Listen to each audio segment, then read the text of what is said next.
To update the public on the status of a homicide investigation the Clearwater Police Department's been working for the last few days. As you're probably well aware, on March 15th at approximately 8 p.m. at 315 South Gulfview in a local retail establishment on Clearwater Beach, there was a shooting that resulted in the death of Rodney Sweeney. What detectives have learned, and I want to commend the detectives for just tirelessly working this case throughout the week and the hours of investment that they've made into this case. They've learned that the victim and the suspect did not necessarily appear to know each other at this particular point. There was some type of verbal contact that may have occurred throughout the day that we're still getting to the bottom of. But what ended up culminating to the murder was the subjects ending up on the second floor of this retail establishment at 315 South Gulfview. When they ended up there on the second floor, the victim, Rodney Sweeney, is seen approaching and striking a subject by Jamarian Lee. When that occurs, the subject, Jonathan, who has been arrested for second-degree murder, pulled out a firearm and fired that firearm 3 times, striking Rodney twice. The injuries were fatal and resulted in Rodney's death. After Jonathan fires the firearm, he discards it in the retail establishment and attempts to hide underneath some clothing that we will show you in a video. The brother of the deceased locates the firearm and is, after checking on his brother, starts to run after and try to locate Jonathan, the person who killed his brother. From that point, the brother returns to his home. He was cooperative with us. He did have the firearm, so we believe we have recovered the murder weapon. And based on some of the forensic items that we recovered at the scene, we feel pretty confident it is the murder weapon, pending the forensic comparisons.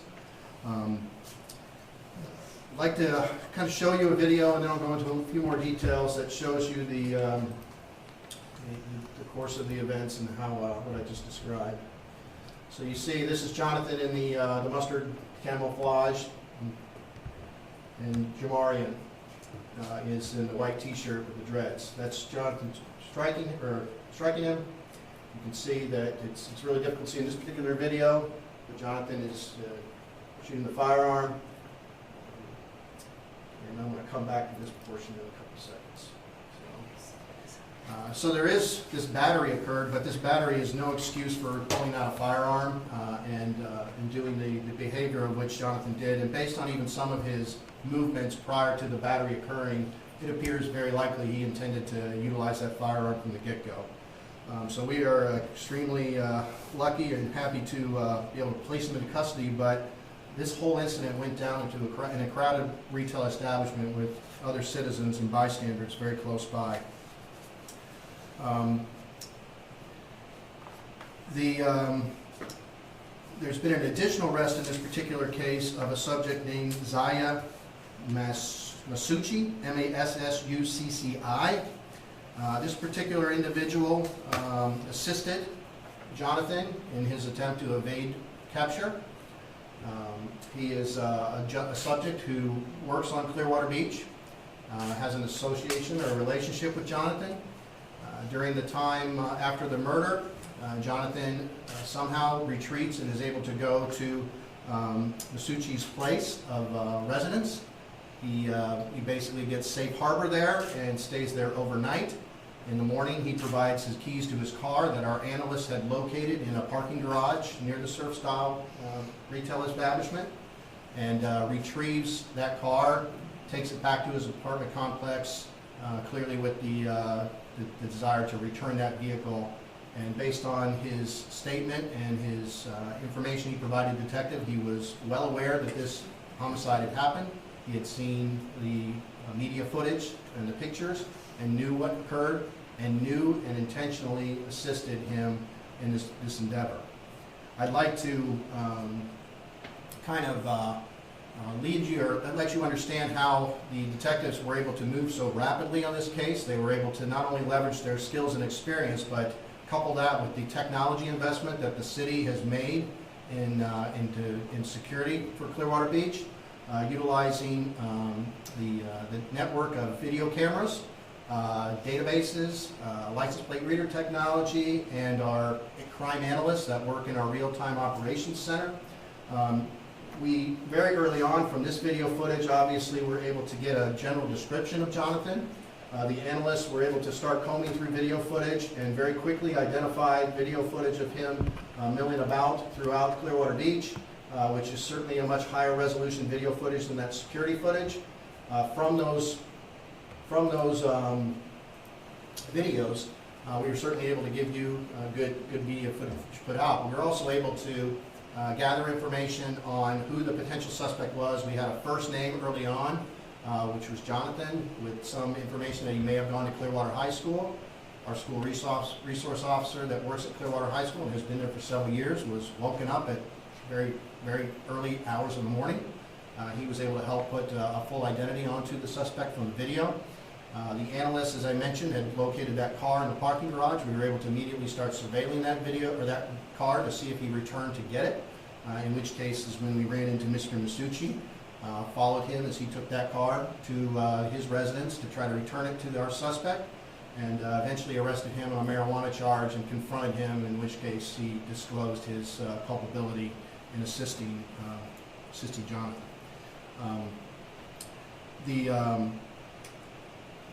There was also some tipsters based on the media that helped us conclude that as well, but I think I wanted to reassure that the public that we've made a significant investment in technology, and that technology allows us to pretty much hold anybody accountable that comes out and commits a crime within the city, but certainly Clearwater Beach. The other update I would like to provide is there was an unrelated incident that occurred on Sunday, on the 12th of March, at about 8 p.m. again. This was also on that South Gulfview stretch near the McDonald's restaurant. This involved a different scenario where this previous one is two groups that don't know each other that for whatever reason begin jaw-jacking with each other. This particular case involves a group that has some history.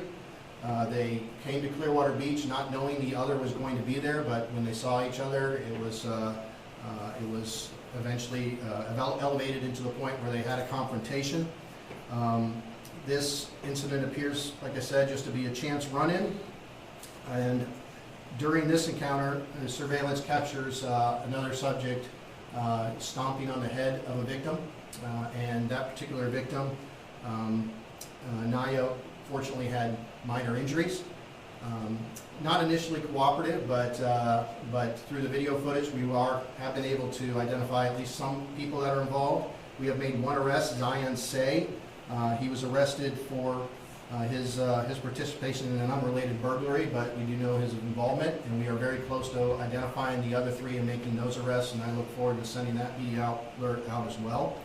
And the reason I share this one with you as well is to show that if these incidents happen in Clearwater Beach, there will be an arrest, you will be held accountable. There is a high level of certainty that you will be captured. As a matter of fact, I'll be more than happy if after this press conference, if any of you would like to come up and take a look at our real-time center, you can take a look at what the technology that they have access to and how they utilize that center.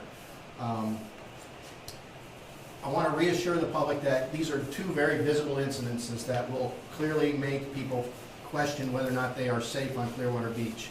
And you know, safety is a perception, but it is also that perception is a reality. They are still very isolated, rare events on Clearwater Beach. Up to this weekend, actually, our data indicates from 2022 compared to this particular year, we're actually trending much lower on crimes on Clearwater Beach. And in fact, even with these incidences, we're still below our normal levels for 2022. So that's not much comfort to the family that have had people that have been victimized, or the families that are simply here enjoying vacation and see some of these very scary events. But those people that saw these scary events also saw a very massive, rapid response. When many of these incidences went down on an evening hour at 8 p.m., there was Deputy Chief Michael Wallach, Major Nate Burnside, multiple lieutenants, and a vast amount of resources that were able to jump on these calls very rapidly. In fact, in many of them, we didn't even need to wait for the 911 calls. We were on top of them as they were occurring.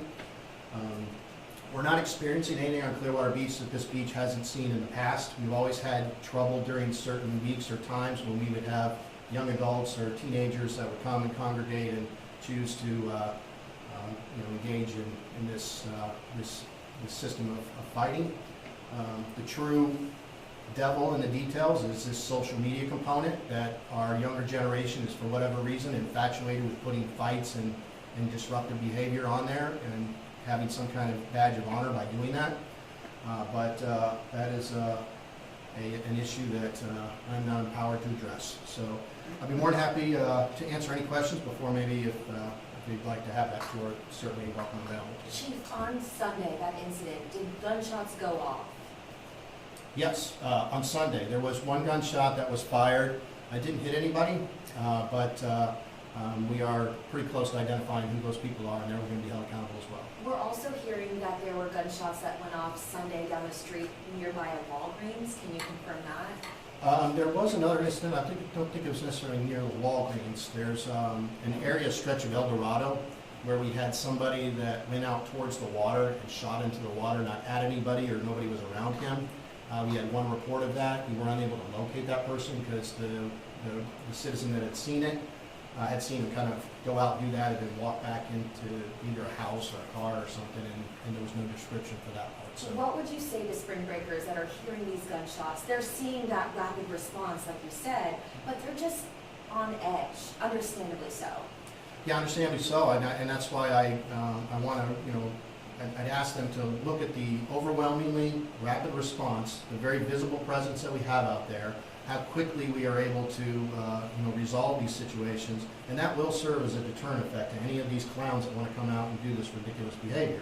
If they know they're going to come out there and they're going to get caught, I do believe that as we continue to institutionalize this quite honestly, best detective team we've ever had with our technology, I think we'll be pretty much scaring them off after hopefully this week.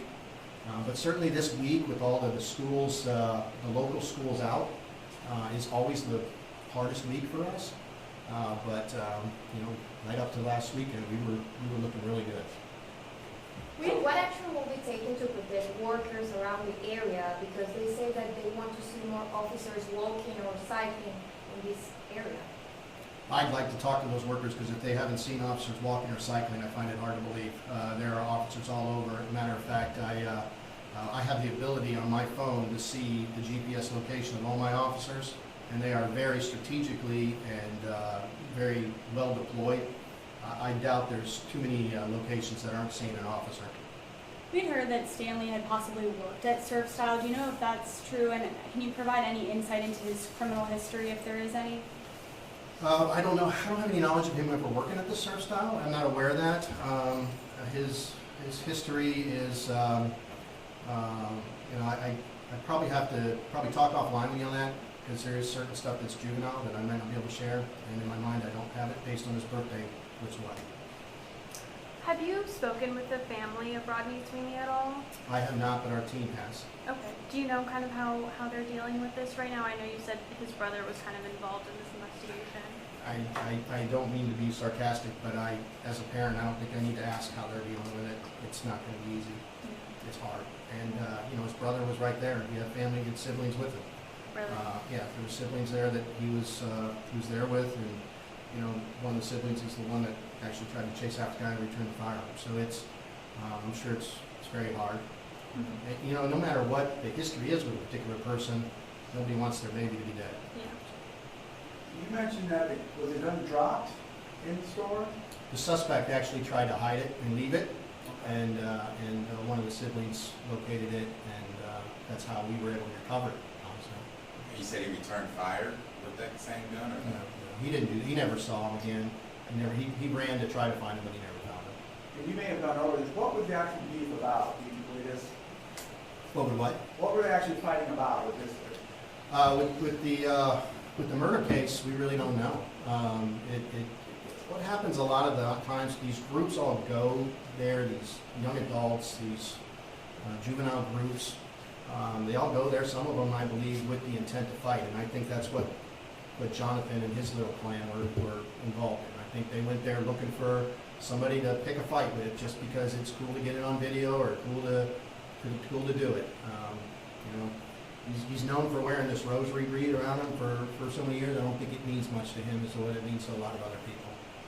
Was the gun stolen? Is there any idea of the history of the gun? I don't believe it was stolen, but we have a process we do to kind of track it as much as we can based on what records are available to us, and it'll be some time before we have all that done.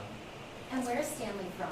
Is he local or was he on spring break? Stanley, I think he lives in Clearwater, off of the phone booth area, and he did attend Clearwater High School, so a little bit of a local guy. Mr. Sweeney's more in Largo. So some of the other ones involved in the other one were St. Pete. So we got people from everywhere. There was a strong presence this week from groups out of Hillsborough. Many of those were problematic that we had to deal with. Officers made a significant amount of arrests on a lot of different behavior this week. You know, whether it was open alcohol or kids drinking or criminal mischief. We were on top of it. We were putting pressure back on the people that were causing trouble, and we're hoping that message resonates with them. Is there a likelihood of charges for Jamarian? I don't see any charges for Jamarian. He was punched, and he cooperated with us, so I don't see any charges. I was just going to ask about the other two persons of interest. Have they been cooperating? What's the status on them? The other two persons of interest in which case? The murder. The murder case? The pictures that were put out. We've got decent cooperation. You know, depending on which person you're talking to. As I said, the person that assisted with the car, he gave a statement, and he you know, may have not been 100% honest, but we believe he gave a pretty honest statement. Jamarian was cooperative with us. You know, he spoke with us, and so was Mr. Sweeney's family members that were there with him. You mentioned social media earlier. Did that have anything to do with this murder case? I think, not necessarily maybe directly with the murder, but I think a lot of the ridiculous behavior is because of this social media devil, that these kids are so infatuated with just putting ridiculous stuff on TikTok. You know, it's the reason I don't have it. I think it's really poisoned our kids, many of them, to do really stupid things that they're not well thought out, and it's created a culture with a segment of our youth, not all of them, but a good portion of them, that really takes their life away. I mean, this kid's 20-something. He's going to go to prison now for second-degree murder. You got another kid in his 20s that's dead. And that's what we see on the beach. We see these groups that are coming out there, they're congregating and getting into stuff, and everybody's more interested in getting it on their phone than they are treating people with respect. If you can't tell, I don't like it. Clearwater's a beautiful place to go. People want to come. Still is, yes. Yeah. People want to come. I do. I believe in that, and I'm certain there are people that, because of what happened this week, will say, I don't want to go back there again. I would encourage them to rethink that after they calm down. These are isolated incidents. You guys cover this area. You know, we don't have this kind of level of violence in Clearwater. There's violence that's increasing across the nation from a crime perspective. Clearwater has been not necessarily 100% immune to it, but we're not seeing the level of increases that many other communities are. And I think, you know, we're blessed from that perspective. But we live in a gun culture. We live in a community that I think is not immune to regular negative behavior by bad people. You were talking about the technology. I'm wondering if you could kind of pare it down, maybe in a list of what you use. Doom. Yeah. So you know, what's changed is certainly there's been the availability of video for a long time. But back when I was a detective, you got a grainy video from a home surveillance, and you know, many of you wouldn't even put it on there because it was so grainy and didn't reproduce very well. But the stuff today is such higher level. The ability to share it is much more efficient too. You know, we have the ability through our real-time center now to even we have a registry that we allow people to just indicate where their surveillance systems are and a contact, so the detectives now can blast out a contact. We had an incident that happened last night at 1 a.m. Check your video. If you have something, send it to us. We're not watching their video, we're not spying on them, but they have the ability now just to capture that at a much higher rate. The analysts have analytics software that they can put in there and say, we're looking for this particular guy, and it'll pull them out of every video. Of course, the license plate reader technology that allows us, when we have a criminal predicate, to go in and look at that data and identify whose car was there and matches the description, and track that back relatively rapidly. A multitude of databases that are in the front of an analyst on a single pane of glass so that they can just access all this stuff at a rapid rate. It's highly impressive, but I don't want to diminish the great work that the detective does leveraging that technology, or what I would refer to as the air traffic controller, which is that crime analyst that is just allowing us to move at the speed of light to close these things. I don't know if that answers your question, but it's when you see it, we'll have to talk more about it. It's just it's a game changer for us. And boots on the ground then. Boots on the ground, yeah. I mean, I just in case anybody isn't aware, we employ human beings. They're really good people, and many of them, their families and kids are on spring break this week too, and they don't get the week off to spend off. And I mean, these detectives ran themselves to the point of exhaustion. They're getting a nap and they're coming out, and those 3 that I mentioned earlier, they're going to go get them too. And we're going to go after anybody on Clearwater Beach. There was another minor case where one person went into a restaurant and just took a bottle of vodka. If that person's listening, he's going to jail too. We're working on him. So there isn't anybody that's going to go out there and commit a crime in our community and get a free pass. Anything else? All right.